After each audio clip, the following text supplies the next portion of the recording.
Жакшы болуп калдыңбы? Жакшы. Жакшы десең, жакшы болбосун дегендей. Жакшы.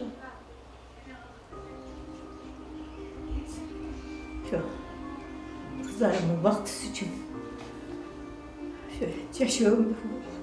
Yaxşı. Uzak yaşayıverim.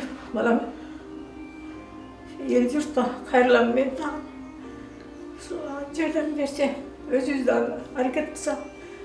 Şunun boğrunu almıştırganға Vıraşlardan köp aytат. Boğrunu almıştırgılar dep. Şo almıştır albay жүрдüm ушмалга чейин.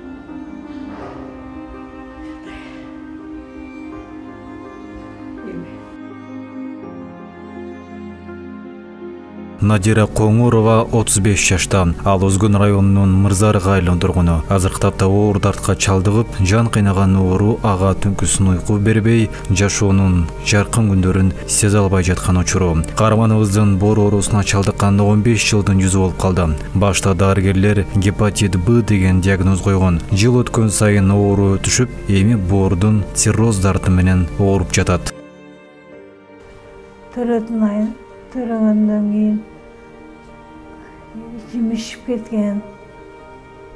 Экинчи кызым төрөгөндөн кийин 2006-жылдын цирроз печени деп диагноз беришкен.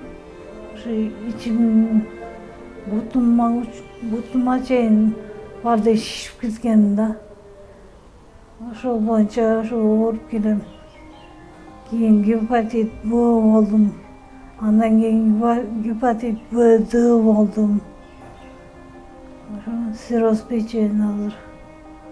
Ошол боюнча эле постоянно больницага жатам, кайра чыгам, кайра жатам, кайра чыгам. Убактылуу лечение менен эле жашайм да азыр. Укол алам, жакшы болом, чыккандан кийин эле кайра эле ооруп калам да. Ушинтип анан жакын арадан бери катуу башым да ооруду, ичим да ооруду. Катуу ооруп, комага түштүм, реанимацияга 2 жолу түштүм. Азыр оорум күчөп кетти да, катуулап кетти.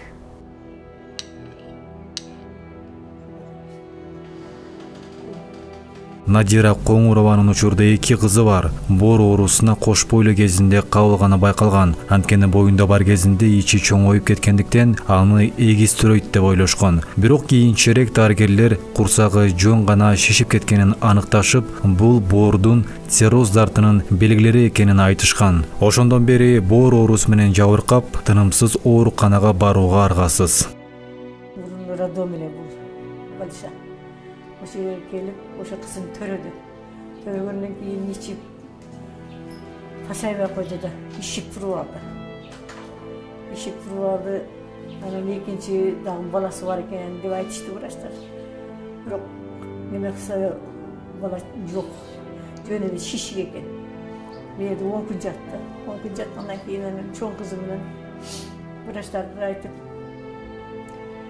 баары келип көрүштү. Анан Ошко кагаз жазып бергиле, направление деп Ошко барышты. Ошко барып, Оштан кийин бул боорунан деди. Боорунан деп Мама Сейитова. Ошо боорунан экен деп, анан ошол бүкүл дарыларын бергенден кийин ичи жоголуп калды. Анан баягы кичине кызы 10 күндүк кызынан үйдө карап калыштык. Шуну менен анан жакшы болуп чыкты больницадан. İçi pasayıp, anam kızın özüge verdik, özü karadı. Uşunu menen kızı çoğayıp kaldı. Hazır kızı 15-16'ga çıkıp kaldı. Uşunun beri oğruydu.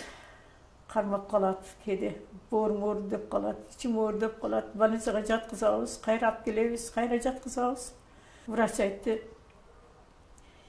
apa siz bunu немеге апаргыла, Индияга апаргыла, элден журттан сурангыла, кайрымдуулук неме фонддон сурангыла, ушуну операция кылдырып, боорун алмаштыргыла деди. Anan almaştırmadık, namıstandık.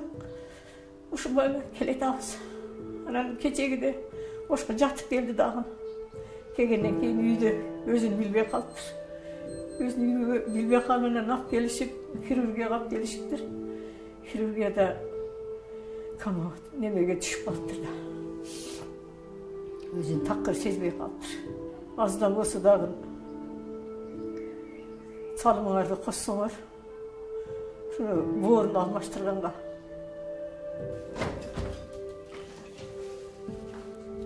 Азыркы кезде эң көп таралып бараткан жана боорду иштен чыгарып, аны алмаштырууга жеткирген оор дарт боордун циррозу. Оору өтүшүп кеткенде дарыгерлер боорун алмаштырууну сунушташат. Надира Коңурованын дагы бул жарыктыкта өмүр сүрүп кетиши үчүн тез арада боорун алмаштырышы керек. Надира эже бул бизде 2006 жылдан бери учетто турат. Ошол мезгилден баштап мындай убагы менен жатып турат. Бирок акыркы учурда мындай ден соолугун оорулушуп кетти да. Мисалы үчүн мурда гепатит Б менен ооруса, азыр цирроз деген оору менен ооруп атат. 11 майда бизге реанимация бөлүмүнө жаткырылган. Акыбалы өтө оор келген. Анда өзүн эс үчүн билбейт эле. Азыркы учурда интенсивный палатага которулуп, ошо врачтардын көзөмөлүндө турат. Бул цирроз бизде боорду алмаштыруу учуру бизде көбүнчө Кыргызстанда жасалбайт. Бул көбүнчө чет мамлекеттерде гана жасала турган операция.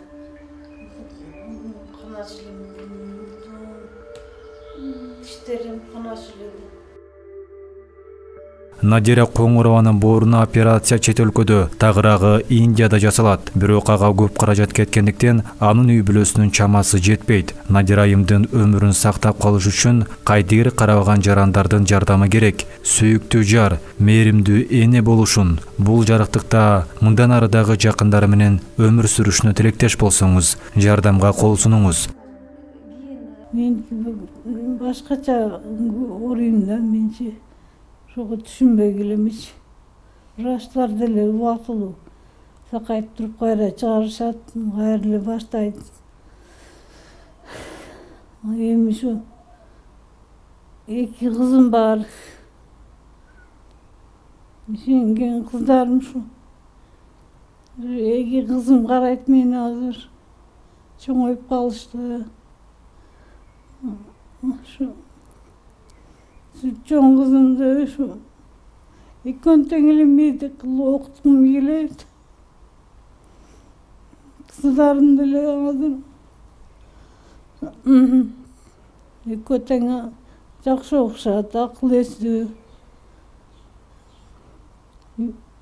Көнчү үйдө ушу 2 кызым карайт, күйөөм карайт, андан башка бир туугандарым карайт экен, башка эч кимдин иши болбойт экен да.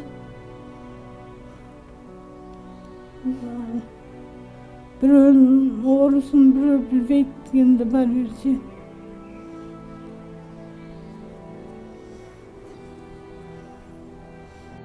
Келиңиз кайрымдуу элем. Сиз дагы колуңуздан келишинче бир өмүрдү жандырганга салым кошуңуз. Жалпы элден сурайт элем. Мага күйүп, сенин көңүлүңөрдөн жардам берейин деген оюңар болсун. Жардам берип койсоңор. Мен дагы ушу кыздардын тоюн көрөйүн дейм. Небере эчким келет ушул.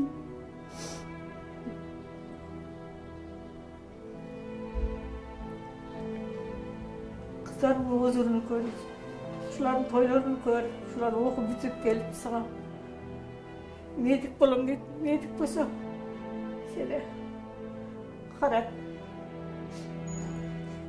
nereye çevreli olsak şular getireceğiz oldu.